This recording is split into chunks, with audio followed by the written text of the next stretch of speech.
और ऐसा सुनने को मिल रहा है, कयास लगाया जा रहा है और इस बात की पुष्टि भी हो चुकी है कि पावर स्टार पवन सिंह को अब आरा के जगह पश्चिम बंगाल के आसनसोल से टिकट मिल चुका है। आसनसोल जो कि बीजेपी का गढ़ माना जाता है, कहीं ना कहीं बीजेपी का पुराना गढ़ रहा है। पवन सिंह और शत्रुघ्न सिन्हा के बीच सियासी चुनावी जंग काफ़ी जोरों से देखने को और सुनने को मिलेगा। देखना और सुनना भी दिलचस्प होगा। आने वाला वक्त भी बताएगा कि आखिर ये चीज़ें किस हद तक आमने सामने की लड़ाई होती है, जीत का अंतर क्या होता है वोट का आसनसोल। और वहाँ से हालांकि ऐसा माना जाता है कि 68 से 70% वहाँ बिहारी लोग हैं और बिहारियों का एक अच्छा वर्ग वहाँ पे रहता है। लेकिन देखना ये होगा कि दो बिहारी के बीच जो एक आमने सामने की लड़ाई होती है, उस लड़ाई में पल्ला आखिर किसका भारी होता है, आखिर ऊंट किस करवट बैठती है, वो भी वक्त बताएगा, समय बताएगा। आने वाले समय में इस बात की भी चर्चा होगी। अभी हम खड़े हैं आरा जंक्शन पे। आप देख सकते हैं हमारे पीछे ये आरा जंक्शन का बोर्ड है। ये आरा जंक्शन वही है जहाँ के कि पावर स्टार पवन सिंह हैं। और ऐसा सुनने को मिल रहा है, कयास लगाया जा रहा है और इस बात की पुष्टि भी हो चुकी है कि पावर स्टार पवन सिंह को अब आरा के जगह पश्चिम बंगाल के आसनसोल से टिकट मिल चुका है।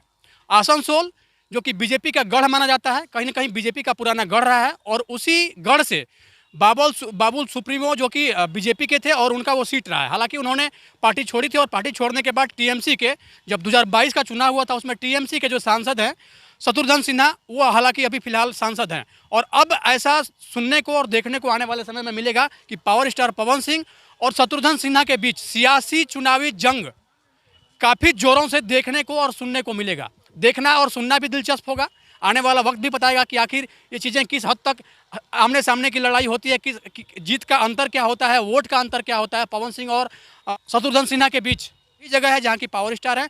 और साथ ही साथ ये भी चर्चा आरा से ही ऐसा उम्मीद था कि आरके सिंह के जगह पे इस बार पवन सिंह शायद चुनाव के टिकट के दावेदार होंगे और लोकसभा में कहीं ना कहीं पवन सिंह को यहाँ से टिकट मिलने का कयास था। और जैसे ही आसनसोल से टिकट मिलने की पुष्टि हुई, उनके प्रशंसकों में थोड़ी सी नाराजगी इस बात को लेकर हो गई कि काश अगर बिहार से होते तो हम अपना बेस्ट दे पाते, हम अपना सहयोग इनको चुनाव जिताने में। हालांकि थोड़ी सी मायूसी जरूर हुई है, लेकिन कहीं ना कहीं उनके शुभचिंतकों के लिए एक बड़ा पॉजिटिव न्यूज है कि उनको अब आने वाले समय में लोकसभा सीट से चुनाव लड़ना है, वो लड़ेंगे। इस बात की भी पुष्टि हो चुकी है। और लोकसभा सीट कोई और नहीं बल्कि आसनसोल जो कि पश्चिम बंगाल का आसनसोल। और वहाँ से हालांकि ऐसा माना जाता है कि 68 से 70% वहाँ बिहारी लोग हैं और बिहारियों का एक अच्छा वर्ग वहाँ पे रहता है। लेकिन देखना ये होगा कि दो बिहारी के बीच जो एक आमने सामने की लड़ाई होती है, उस लड़ाई में पल्ला आखिर किसका भारी होता है, आखिर ऊंट किस करवट में है, वो भी वक्त बताएगा, समय बताएगा।